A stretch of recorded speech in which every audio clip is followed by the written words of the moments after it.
पढ़ेंगे कक्षा 5 पाठ 1 ज्यामितीय यानी ज्योमेट्री हिंदी में, उसके बारे में कोण या फिर एंगल।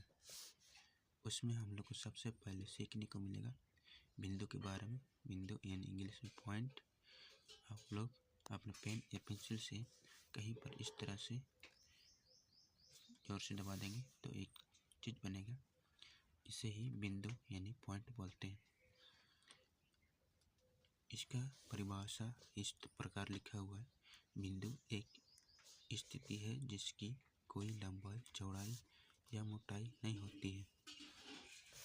इसमें आप लोग को नोट करने के लिए मिल जाएगा, जो कि सवाल इस प्रकार बन सकता है, बिंदु क्या है, और खाली स्थान को भरने वाला सवाल भी बन सकता है, जैसे कि बिंदु एक ऐसी स्थिति है जिसकी कोई, यहाँ तक लिखा रहेगा, फिर खाली जगह इस प्रकार दिया रहेगा, यहाँ पर लंबाई, चौड़ाई या मोटाई भरना रहेगा। उसके बाद आप लोग को सीखने को मिलेगा रेखा यानी कि इंग्लिश में लाइन।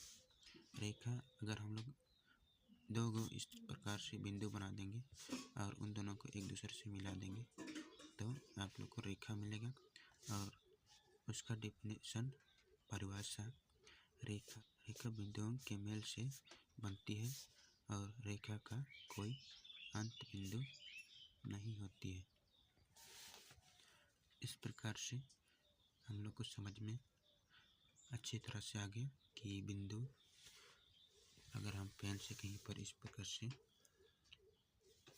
डॉट कर देंगे तो बिंदु बन जाएगा और बिंदु का कोई लंबाई, चौड़ाई या फिर मोटाई नहीं होता है। और अगर हम दो बिंदु को इस प्रकार से मिला देंगे तो हमारा रेखा बन जाएगा। आगे हम लोग रेखाखंड के बारे में पढ़ेंगे और इससे जुड़े कुछ सवालों को भी करेंगे।